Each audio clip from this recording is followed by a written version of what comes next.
Hello guys, welcome to the next part in simple interest compound interest, that is compound interest section. So I already told you what is compound interest and everything. The formula also we already understood what is the formula and how we apply the formula, how did we get the formula. So one more time, the compound interest formula, that is the amount is always given as P into 1 plus R by 100 power n. That's what we learned. So let's try to understand some basic examples and then we'll move on. A bank charges a rate of interest of 10% compounded annually. What is the total amount to be paid on a loan of 36,000 for 2 years? The basic thing, initially what I can say, he charged 36,000 is the initial loan amount. So on this 36,000 there is an increase of 10%. So this will become 110 by 100 into 36,000. Again one more time, because 2 years there is again an increase of 10%. So this will become 110 by 100 into 110 by 100 into 36,000. This is what the application of successive percentage change. This is what we learned in the previous introduction session, because how the formula works and everything. If you want to apply formula only, the final amount is equal to initial principal value, that is 36,000 into 1 plus rate of interest is 10 by 100 power 2, because power is always number of years.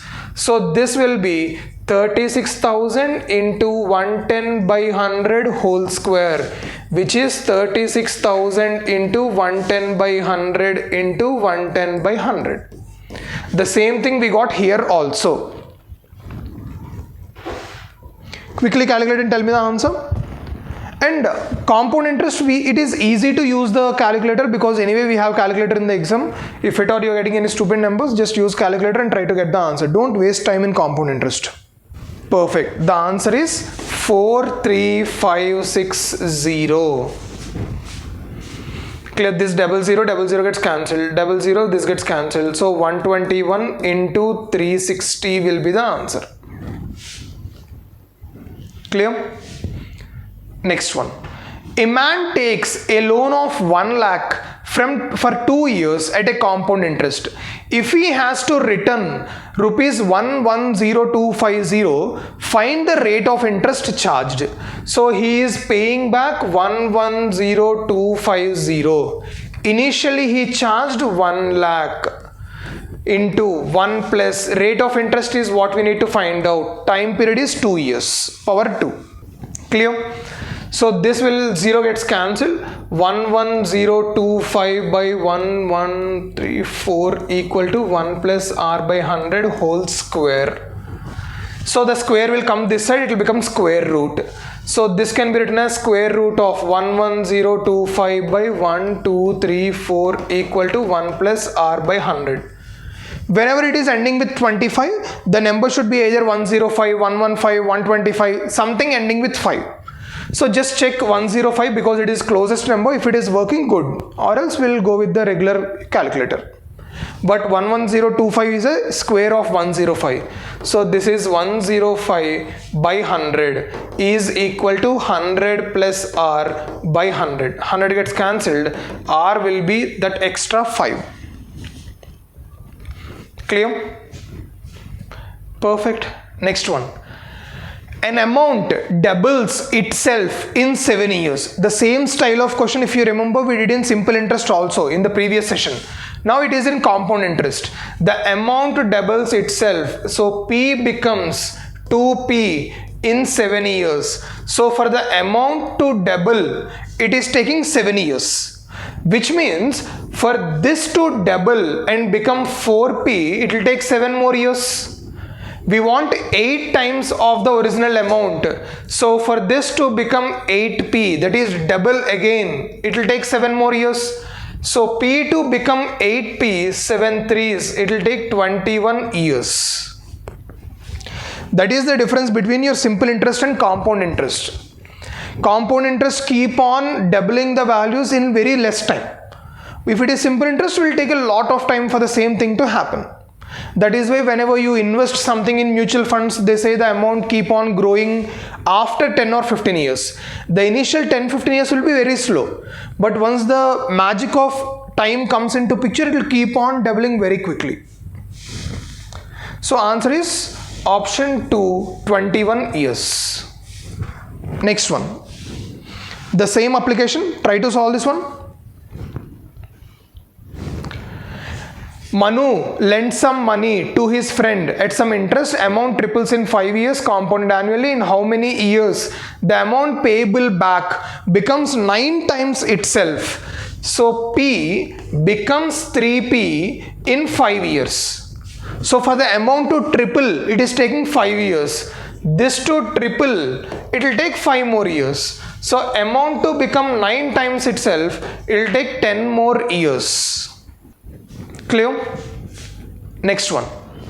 What will be the approximate amount be after 3 years if I deposit 5,000 in a bank which offers me a rate of interest of 5%? So I deposited 5,000 into 1 plus r by 100 whole power 3. Again, if I take LCM, this will become 5,000 into 105 by 100 whole cube. 21, 20. So 5,000 into 21 by 20 into 21 by 20 into 21 by 20. This gets cancelled. That will become 5 into 21 into 21 square. I did not write 21 cube because I don't know 21 cube. I know 21 square. 21 square is 441 into 5 into 21 is 105. And in the denominator we have 2 into 2 into 2, that is 8 also. So quickly calculate this one. Perfect. Answer is 5790. Next. On investing rupees 5,000 in a bank, you will get 5761 in 2 years. What is the approximate compounded rate of interest? So I am keeping 5,000 in the bank into 1 plus rate is what we need to find out. This is happening for 2 years is equal to 5671. So 5671 by 5,000 root over is equal to 1 plus r by 100. Quick, we can't do normally, we need to use calculator only. So quickly calculate and tell me the r value. So once you get this value, subtract 1, multiply with 100. Perfect. So answer will be close to 6.49 or something. That is option 4, 6.5%. Very good. Next one. The compound interest earned in 3rd year and 4th year is rupees 450 and 500. Find the rate of interest. Okay. So compound interest earned in 3rd year is equal to 450. Compound interest earned in 4th year is equal to 500. If I say compound interest in the 3rd year is 450, that is equal to amount in the 3rd year minus amount in the 2nd year. Then only we'll get the extra part, which will be equal to amount in the 3rd year, P into 1 plus r by 100 whole power 3 minus P into 1 plus r by 100 whole power 2. So if I take 1 plus r by 100 as common, P into 1 plus r by 100 whole square, that will be common, and we are left out with 1 plus 1 by r by 100 over here minus 1. This gets cancelled. This will be equal to P into 1 plus r by 100 whole square into r by 100, that is equal to 450. Clear? Because we are having 3 minus 2, we got this. The same way C4 will be equal to amount in 4th year minus amount in 3rd year. That will be exactly equal to 500 is equal to P into 1 plus r by 100 whole power 3 into r by 100. Now if I divide this gets cancelled, this gets cancelled, this gets cancelled, which is 450 by 500 equal to 1 by 1 plus r by 100. Reverse. that is 450 by 500 is equal to 1 plus r by 100. So quickly subtract 1 and then get r value. Quick. If you tell me r value, I will tell you a shortcut. Very good. R value will be equal to 11.1111 percentage. Till here everything is good. We did not do any mistake. We just went with the process on dot. Everything is good. But observe one thing. We learned in the basic introduction session, compound interest. For example, I am having first year compound interest is 100 rupees. Second year I am having 110 rupees. How is this 110 coming? That is 100 plus 10 rupees. This 10 rupees is the simple interest generated on 100 rupees for 1 year. That is what we learned in the basic introduction session. The same way, if I am having 450 as the compound interest in third year, then compound interest in fourth year should be equal to 450 plus simple interest on 450. Right, which will be equal to, that is 500 equal to 450 plus x percentage of 450, that is 50 is equal to x percentage of 450. This gets cancelled. This is 9. X is equal to 100 by 9, which is 11.1111%. Understand, compound interest is always interest on the interest. Now here there is a tricky part also. You observe and you tell me, is it easy or lengthy? This is the basics of the chapter, the logic of the chapter, which we should learn in the introduction session. If I learned that, this is very easy for me. Now what is happening means, people start forgetting this one. They think this is the basic method. Now because this looks very lengthy, there are hundreds of people in YouTube who start introducing formulas. There is a formula. The formula is compound interest in nth year by compound interest in n-1th year is equal to 1 plus r by 100. Clear? Now this is the basic process. I didn't understand the basics of the chapter, so I started doing in a lengthy way. Because it is lengthy, I am introducing a formula. Why do I need a formula when it is just one step? It is always interest on the interest, interest on the interest. Then why do I need a formula? Why am I complicating everything over here? You tell me what is the answer for this one. Very easy. Don't complicate anything. Just direct answer. Compound interest in the 7th year is 500 at the rate of 15%. What is the compound interest in the 8th year? Compound interest in 8th year equal to compound interest in 7th year plus 15% of compound interest in 7th year. That's all. Which will be equal to 500 plus 15% of 500 equal to 575. That's all. For this, they start writing formula compound interest in 8th year by compound interest in 7th year equal to 1 plus 15 by 100. This compound interest in 7th year is given as 500. So compound interest in 8th year equal to 500 plus 15% of 500. What did we do? The same thing we did here also. Why am I complicating one more step and going back to the same step again? Clear? That is how shortcuts are made. The shortcuts are made just to make the things complicated.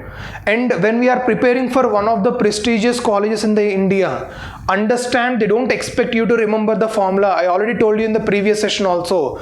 Compound interest for us is just successive percentage change. Don't complicate even one step more than that. All we need to know is basics, basics and basics. The how much you are good with basics, that better it is in the exam. Don't complicate anything, just be good with your basics. One more in the same model, try to solve this one. At a compound interest rate of 10%, the compound interest earned in the 8th year is 484. What is the compound interest earned in the 6th year? Okay, now you might be like, oh, it is very complicated, what can I do and everything. Don't do anything. Compound interest in 8th year. So compound interest in 8th year equal to 484. Okay, this is 484. Now, how do I get compound interest in 8th year? That is equal to compound interest in 7th year plus 10% of compound interest in 7th year is equal to 484. If I take it as LCM, 484 is equal to 110 by 100 into compound interest in 7th year. This gets cancelled. 11 4s, 4 4, 11 4s. So compound interest in 7th year equal to 440. Very good. One more step. Compound interest in 7th year equal to compound interest in 6th year plus 10% of compound interest in 6th year. That is 440 equal to 110 by 100 into compound interest in 6th. This gets cancelled. This is 40. Compound interest in 6th year equal to 400 rupees. That is option 2. I only want you to do one thing. Don't complicate the things. That is the only statement which I am telling from the first class onwards. We are the people who complicate the things. The exam is not complicated. The exam is very easy. Understand that. We complicate thinking it will be complicated. One last question for the session. Anil invests some money at a fixed rate of interest compounded annually. If the interest occurred during second and third year, that is compound interest in second year equal to 806.25, compound interest in third year equal to 866.72. What is the compound interest in fourth year? Nearest value, because they gave us decimals, we can't find exact, we want nearest values. Now, compound interest in third year equal to compound interest in second year plus R percentage of compound interest in second year. Okay. So compound interest in third year 866.72 is equal to 1 plus R by 100 into 806.25. So 1 plus R by 100 equal to 866.72 by 806.25. Don't complicate anything, just leave it over here. Now we want fourth. So compound interest in fourth equal to compound interest in 3 plus R percentage of compound interest in 3. Okay. If I take common, 1 plus R by 100 into compound interest in third value. Okay. 1 plus R by 100 is 866.72 by 806.25. Compound interest in third year, we already know 866.72. Just multiply over here and get the answer. Yeah, we can't do anything or approximate anything because it's very much decimals and weird numbers. So just use calculator and try to get the answer. Perfect. That is 931.72. Option 1. And the options are also very close and exact decimals. So nothing we can do over here. Okay. Perfect. So with this, we'll end the session on compound interest. If you observe, all the questions are talking about compounded annually. Now, what will happen if it is non-annual process happening? And what will happen if compound interest and simple interest come into picture together? All those things we'll discuss in our next sessions. Okay? See you guys. Take care.